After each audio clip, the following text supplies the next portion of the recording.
The weather is finally heating up, which means that your grill should be too. All right, we're here to show us some surefire tips to ruling the grill this season as Chef Plum. Welcome back to Arise. What's up, guys? All right.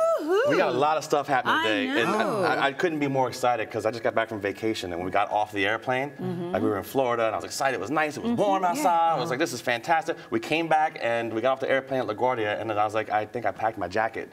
And it was so depressing. But thankfully, this is one of my favorite times of year is grilling season. I mean, who doesn't like the grill, right? Yes, so how definitely. do we dominate at the grill? Dominating the grill. That's a good question. That's a really good question. So we're going to ask Shannon, because earlier he said he's a grill master. No, it's your segment. Go ahead. Go for it. It's your segment. You know, listen, the first things first when you're working with a grill, always hot, hot, hot, hot, hot. To me, as a professional chef, I think other professional chefs will say the same thing.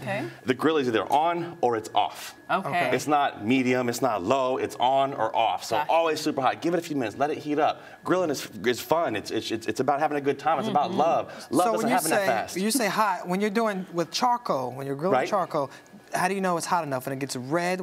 It'll be, so the charcoal will turn to like an ashy color. You know, it kind of has that white ash and that heat coming off of it. If you can get this close to it, it's probably not ready yet. You need to be able to get like this close to it. Drop it on and run away because it's too hot. You don't want to burn your arms up. But trust me, as a chef, you can see like I lose all the hair all over my body. I'm grilling.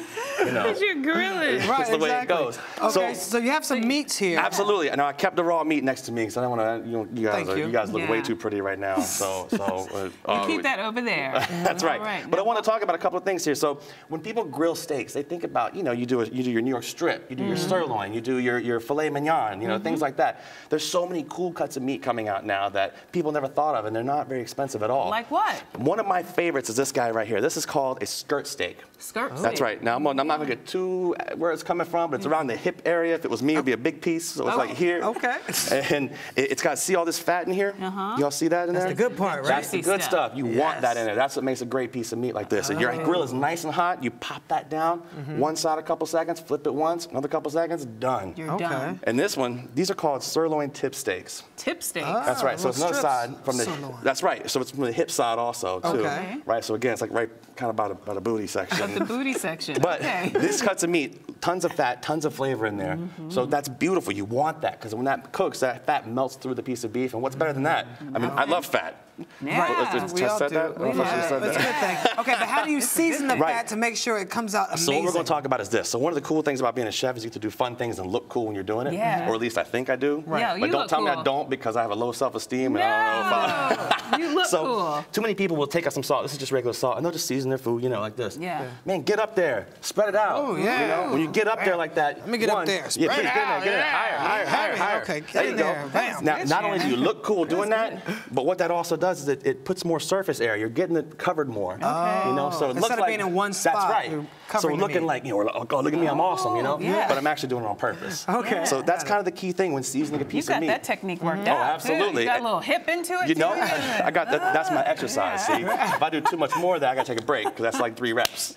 So that's your cardio. Then we flip them over. We flip them over and always season both sides. Really important because it doesn't come seasoned on both sides when you buy it, folks. You got to season the meat. And how do you know when it's done after it's been sitting on the grill?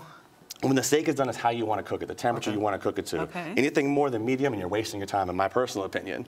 So you want to be able to, you can touch your hand. Hold your hand like this real quick. So if you feel this little piece right here, right? If you touch that, that's rare. If you move up about another millimeter or 2, that's medium rare. And right in here is about medium. That's a good trick. When your hands are so soft, it might mess up my whole thing here. Start stuttering. So that's kind of the idea. Same thing with chicken, same thing with steaks.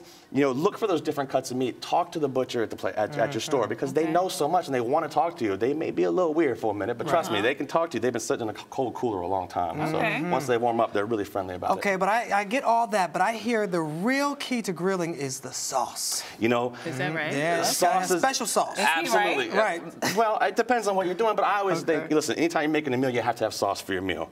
No doubt. And we're going to make some sauce We're going to make a couple of sauces. So one of my favorite sauces to make. We only have time to make one, so make the one you love the most. Y'all are going to do it. You ready? Here we go. Let's do it. So We got a bowl right here. We're gonna make it's a roasted garlic chutney, all right? Roasted So I've got a little, Shannon can jump in there. That's a little roasted poblano pepper right there. Poblano That's pepper. Right. And this is a little hard roasted garlic. Oh, Lord, you're stirring so well. There we go, drop that in there too. Don't worry about this one, just put that right there. I'm a This is a boss little in the kitchen. chopped cilantro. Oh, gotta have that. Put that right in there. Bam. A little lemon juice. You can also use lime juice. Citrus is great. Great flavor is all about balancing acid. Okay. And we'll give it a little salt in there. Salt. A little pepper. Cilantro's on fire. And that's a little shallot. Throw it all in? All of it in there. That's right. Okay. Shallot. That's right. Shallot's in the onion family. It's also a lily, so it's a big flower. Smells and good. if you want to, you can put a little olive oil in there if you want to. Just a little bit.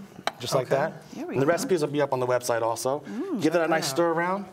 And what this does, let it sit for a little bit after you make it. Let it sit Now, for... what meat is this good for? This is great on chicken or any beefs as well. This is perfect. You can serve this at you make this at your party, and everyone's going to call you the grill master because this is the most delicious sauce on a nice piece of meat. So it's beautiful. It's one of my favorite things to make. Okay, well, let's Grill see how it master. tastes after all that hard Okay, there you work. go. Let's see. And the chicken's nice and It has seasoned. a kick to it. Yep, that's that poblano in there. It's roasted, like but it's not that too kick. much. It's not too much. It's not too much, and it's all about balancing the acid in there. That's the key thing to it. Where can we find more tips, Mr. Plum? More tips. You can check me out on social media, on the old Instagram, on them Twitters. On them Twitters, That's all right. At chef_Plum and plumlovefoods.com. Well, thank you for being here. We love this food. Beautiful. We'll see you next time. Awesome, guys. Thank you. Don't go anywhere. Thank We'll be you. right back with more Rise 360. Thank you.